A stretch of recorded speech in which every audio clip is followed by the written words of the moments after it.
Hello. Okay. Um, I'm asleep for the camera. It's today is January 29th, 2018. The time is 10:33 a.m. Pacific time. I am in Newark, California. Newark, not in Jersey for my East Coast people. Newark in California, in the Bay Area in Northern California. I'll close that. This is just a debriefing / update video of my vision trip for all of you guys who have been part of this journey since November of 2016. It is 2018 now. It's been an unbelievable over a year, I guess. And I am back from my trip. And so I just wanted to, instead of writing you a long email, I decided to just make a quick video. Hopefully it's quick. There have been 2 other videos before this. They're a little more longer. If you want to see it, you could go see it. It's probably available somewhere on YouTube on the suggest section, but if not, that's fine. That's great. This will probably do. So I did go on my trip. Thank you for all of you who have encouraged me, have spoken with me, who have just walked by me during the whole process and the evolution of what the trip eventually became. I thank you guys, those of you who have supported me financially, which was unbelievable. I think at the end of it all, I raised over $2,500. And to me, it was, I was left speechless, and I still am, knowing that it wasn't a missions trip, it wasn't a charitable thing that I was doing, it wasn't really anything other than a personal trip to really grow and develop as a human being, as a creative, as a person, as a believer. And so for you guys to invest your mental energies, your time in prayer, your hard-earned money, I'm just gonna say it how it is, straight up, and time to really talk to me and get to know why I was taking it and all these different things, and even reading my long-ass emails, all of that really, I was so taken aback, especially for my New York family who purchased some of my prints, my photography prints, and also as you sent me off in, I think it was probably August, when you sent me off and throwing me that surprise party and handing me that envelope of cash. It was ridiculous. But I didn't know how to process it. I didn't know how I felt at that moment, but I know I was so blown away because I am blessed to have people who believe in me, who love me as me, not because I'm doing something, not because I have a certain job title, or not because I'm going on a missions trip, but because you believe in me and because you love me and you want the best for me. And for someone who grew up very lonely, and for someone who has always thought, oh, I'm alone and I have to be a lone wolf and I need to do this and that, to have that blessing of a community really supporting me in this vision trip was something I will not take for granted. And honestly, I'm making this video to really express the fact that your investment in me as a person, your love poured out over me as a person, really, it wasn't just a momentary thing. I honestly, I honestly can say that this trip has changed the trajectory of my life, and I don't say that lightly. I don't say that, oh, it was so good, like everything changed, like it's not a spiritual high, it's not like a post-trip high, or like, you know, I know a lot of people have that, and I do too a lot of times, but I honestly can say that this trip has been something in my life that has changed the course of my life. For those of you who have been speaking to me several months before I left on my trip, you know that I was very jaded. I was going through a very dark and hard time in my spiritual walk. And I remember speaking to a couple of you too, I think a couple weeks before leaving, and I was considering about not going. I didn't really want to go on the trip, but I ended up going. Best decision of my life, thank the Lord. But yeah, it was a tough senior year for me. I did not expect it to be a tough senior year when I was first planning in November and December of my senior year. But by May, by the end of the summer, by the time I came back to California in August, I had a lot of doubts. I had a lot of random thoughts. I had a lot of bitterness, confusion, hate, jadedness, obviously, very lukewarm, kind of going through the motions.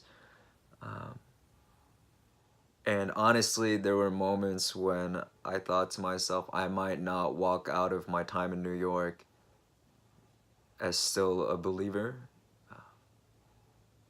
as still someone who believed in Christ, in God, in the church. And it was a very real possibility, I think, that I could have left the church, I could have left the faith. But I'm blessed. I'm blessed because the Holy Spirit has given me the gift of faith, and that's not out of my doing. So I'm, you know, I'm just really blessed. I'm very thankful for the community around me. I'm thankful for the Creator to have blessed me and have kept me and really kept me going even when things got really hard. So that's basically, I just want to say that, kind of get it out of the way first, is this trip did so much to address almost, I would say, like 90% of the thoughts, the issues, the concerns, the perspective, and all those things in my life that was giving me trouble, that was kind of leading me in a different path, in a different way. And yeah, so even if it was just a single word of encouragement, a single text, or just asking about how my trip was, or how it's progressing, or different things like that, I'm so thankful for you guys. All those things, I truly believe, really spoke to my heart to keep me going, and also played a role in the overall trip. So I just want to say thank you for that. I did just kind of get the trip part out of the way. I did leave November 1st. I went to Korea first. I was there briefly for about 3 days, dropped off my stuff, and then I left for Malaysia, Kuala Lumpur, and I was in Kuala Lumpur for about 3 days. And then I went to Nepal, and I spent, I think, about 12 days in Nepal, mostly in Kathmandu, in the 3 or 4 major kind of sites or smaller cities within the larger city of Kathmandu. And I didn't get to go to Pokhara, which I was planning. I didn't really get to do a lot of things that I really wanted to do. And I'll get to that later and why, but that's kind of what happened. After Nepal, I was supposed to go to India. Actually, I was in India, just at the airport. I had a flight to New Delhi. I went to New Delhi, and I was supposed to stay in New Delhi, but I did not. During that week when I was supposed to be in New Delhi, the air pollution level hit an all-time high, I think, in several years. And so my parents were very concerned with my health, and I didn't really have a proper mask. I did buy one in Nepal, but I didn't really have kind of things that I should have had going to New Delhi. And so I recoursed, and the flight was very cheap, and the cancellation was on point with all my accommodations in New Delhi. So I ended up going to Thailand. And for those of you who have talked to me about Thailand in the past, know that it was kind of a shaky thing because I didn't know how I was going to do with like sexual temptations or different things like that. I will not lie, there was definitely that aspect that definitely played a role in my trip, but I am blessed to say that I made it through, and actually gained a lot of perspective from being kind of in that environment. But I was in Bangkok for about 3 days, and then I flew to Vietnam, particularly Hanoi, which is in northern Vietnam. And I was there for about 4 days. Went to Ho Chi Minh City or Saigon in the south, and I was there for about 4 days. And then I shipped back to Korea, and I was in Korea for about a month and a half. So why so long in Korea? Just a couple different things. I got a LASIK surgery for my eyes. These are just non-dose UV protection glasses. My grandfather, um, I never got any kind of surgery or major I don't know what like anything major that he paid for in my life, and he wanted to do something for me, and so if he knew about my trip before, I'm sure I would have asked for funding from him. But my grandpa basically paid for all of the surgery, and recovery period um, lasted a couple days, or a couple weeks almost. So I was there for a while, and then I visited some churches, I visited some prayer meetings. Um, I got to kind of take life in Seoul and Cheonan kind of in, and really see the culture, the society, the people, how things operate in daily life in Korea. Kind of going back to my roots. Also, my grandmother on my mom's side is around 90, and she's kind of on her deathbed, and so I got to spend a lot of time with her, and so it was, and a lot of realizations about life and family and um, aging, death, and a lot of things like that um, playing a role, and got to meet a lot of old friends, new friends, um, and yeah, take in different experiences in Korea that I didn't think was going to be that big of a thing during my trip. I did not end up going to Japan. I tried. I almost went, but at the end of the day, I was kind of running out of money. Japan's expensivo, so I decided not to. I ended up staying in Korea, and now I am back in the States. I returned on January 22nd, so whole trip about 2.5 months. Um, and now I've been back a couple days, and I'm actually going on another trip. I am going to Greece. I'll be in Switzerland for maybe like a day, but I'll be going to Greece for about 10 days, starting from February 1st. So that's relatively soon. Um, the flight is paid for. My father is a professor, and he is speaking at a conference in Europe, and they decided to fly us over. So we just need to take care of accommodations and food and stuff like that. But everything, the flight is paid for, which was a big deal. And my mom wanted to do kind of a pilgrimage tour of the churches in Greece, and so I'm joining her in that. I think it'll be a beautiful experience.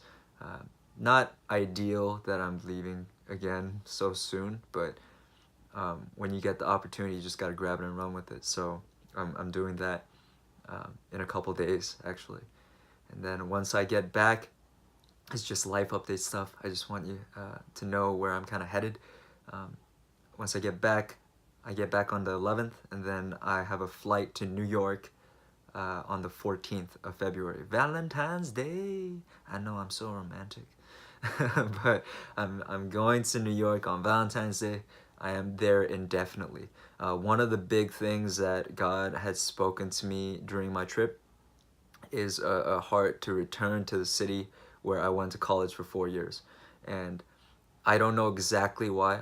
There are some personal things and things like that, but I feel like God just wants me to turn the pages, close the book, redeem my time, redeem some of the emotions and thought processes and relationships that I didn't get to really close and see through my time in New York. And if you have any questions about that, whether you're in New York or you're in California, don't hesitate to reach out to me. We could talk about it a lot. But I'm there indefinitely. I'm going to be staying with a brother of mine. I committed to about a month and a half, so I'll be there until the end of March. for sure. Maybe till the end of May, maybe longer. If I find a job there, I will be job hunting there. Yeah, so that's basically kind of what my next steps look like. In terms of the actual trip and what I gained from his guys, like, man, I was shook.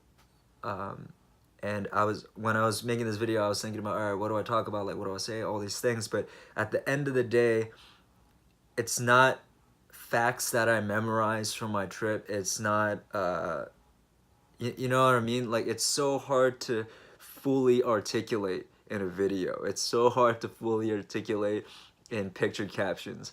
And so I'm not going to try to do that. I was going to, but I felt like God was just like, just, you don't need to do that. And obviously, if you want to meet up, one-on-one conversations, chat on, like, whatever, like, we could do it. We'll talk about it. I'll go in detail. I'll go in depth, because I do feel like, to some extent, I do owe it to you guys because of all the support that you guys poured into me.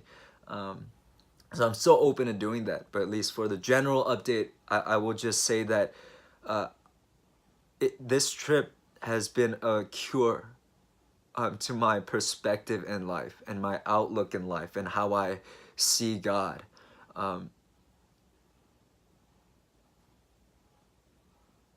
I didn't encounter him in heebie-jeebie charismatic ways. I didn't, it wasn't like a spiritual, maybe it was a spiritual awakening, I don't know. It wasn't anything weird necessarily. It's just, I began to see and interact with God really as who he is. And I know it's not the full picture because I'm still growing in it, I'm still seeing it, I'm still learning about him, I'm still experiencing him, I'm still talking with him, I'm still hearing from him, but it was to a degree where I was like, man, this is the definition of God.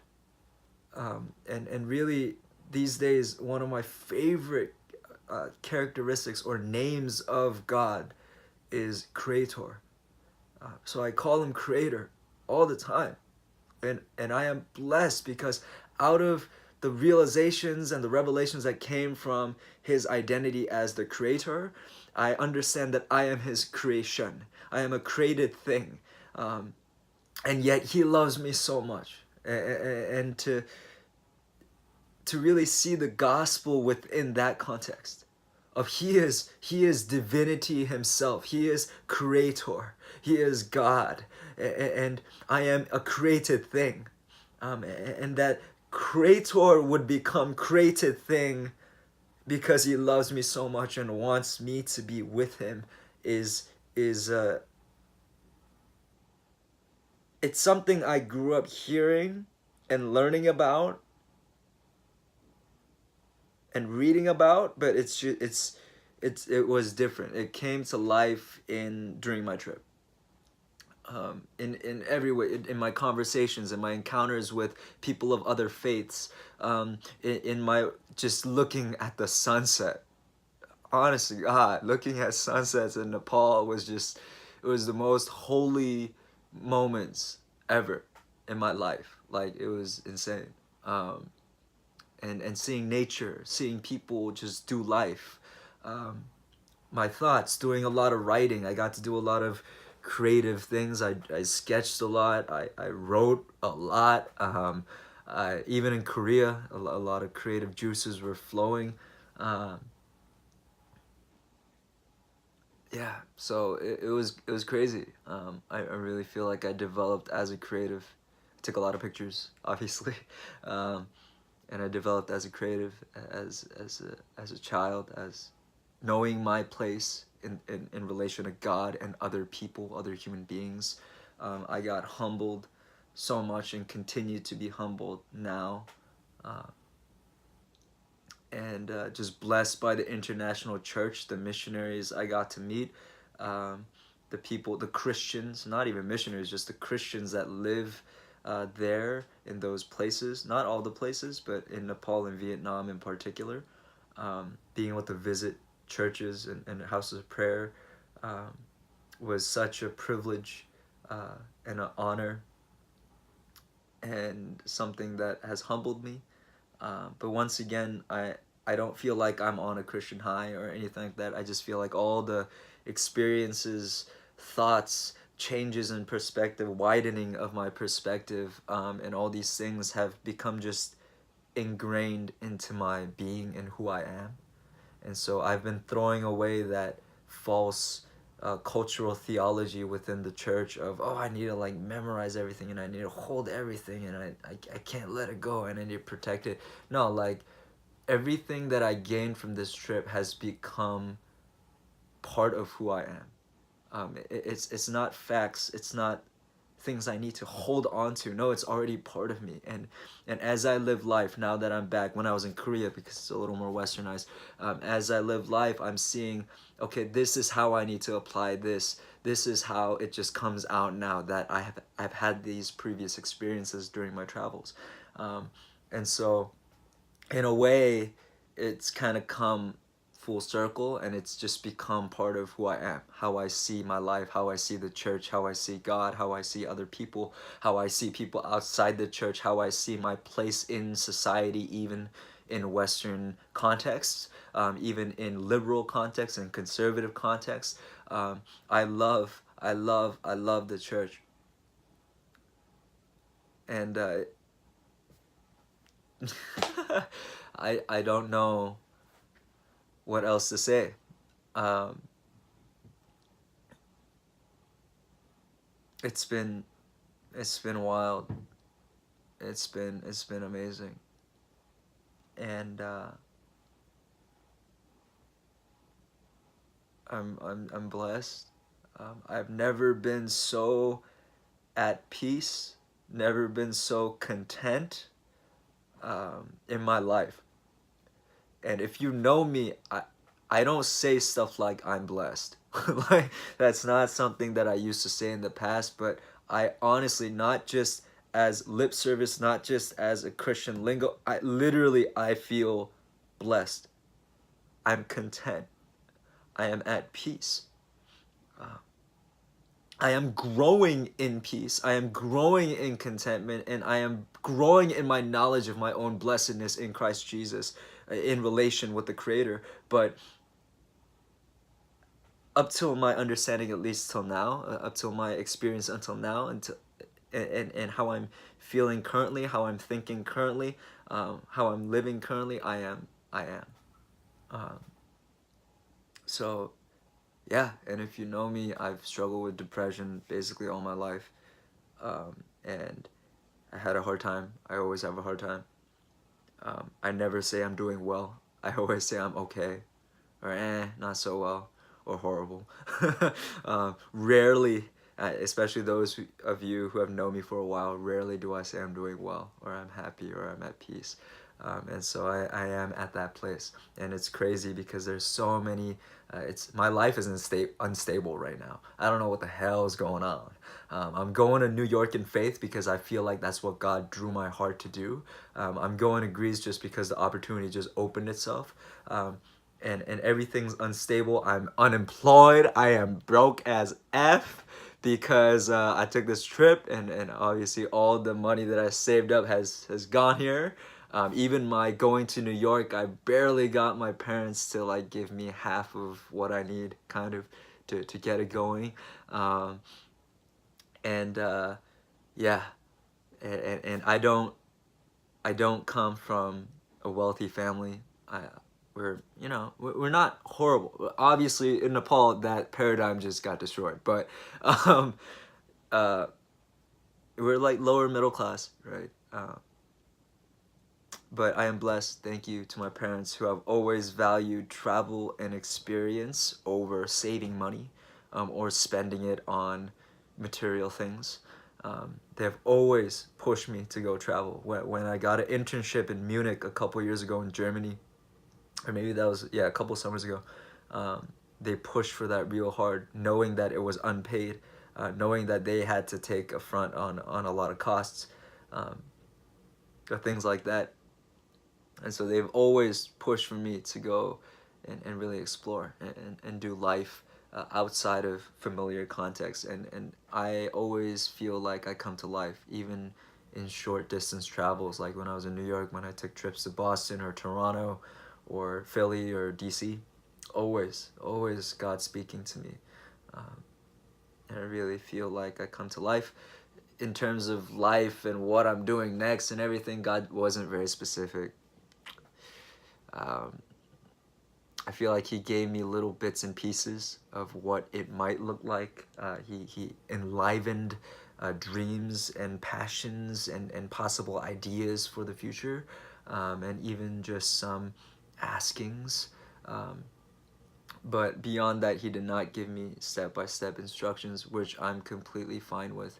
I've grown and I am continuing to grow, and I love that I'm finally at a place in life when I can say this, but I'm growing in my trust of God, not just in a religious sense or doctrinal sense, or because that's the right thing to do or that's the Christian thing to do, but I'm growing in a trust for a creator who cares for me and who transcends time, who transcends my thoughts, who transcends everything, really.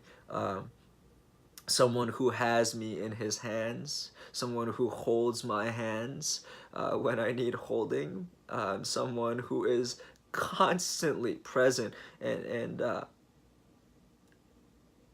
constantly present. He never leaves. The biggest paradigm shifting thing in relation to me learning about the creator and his character in that way was his omnipresence, and so not in a textbook way. There was a sister, I won't mention her by name, but there was a sister, and you're watching this right now, I'm sure you are, but she sent me a text right before I left on my trip, and that changed really the paradigm and the thought process and my vision of seeing things as I was going about. And she just said, it was such a simple thing, and some of you can say it's just Christian lingo, but she just said, he is wherever you go. He is always with you. And everywhere I went, especially in the beginning of the trip, it was hard because it was very lonely. I was still pretty jaded. I was still pretty hardened. But wherever I went, I just reminded myself, the Creator is here. He is with me right now. He is next to me right now. And I could speak with him. And he speaks with me. And he loves my presence. That as much as Christians focus on loving his presence, that he loves my presence. And he delights to be with me. And that reality, right, like that really, it became ingrained into me. And there are times I forget. There are times that I kind of do my own stuff, and then I turn around and go, oh, freak, he's here. And especially coming back home, it's been harder because the dependency, the constant connectiveness is interrupted and disrupted in a lot of ways. But at the same time, it's become ingrained in me to a point where I can catch myself and engage with the presence of God. And I don't really like using the word presence because it sounds Christian lingo-y, right? But that's okay. If you use it, that's fine. I love it too. But I really was struck with, in my especially reflective writing, I was really struck with the phrasing of presentness, because presence means that he's present and that God is present with me. I'm not trying to enter into a presence. His presence is there. It's present.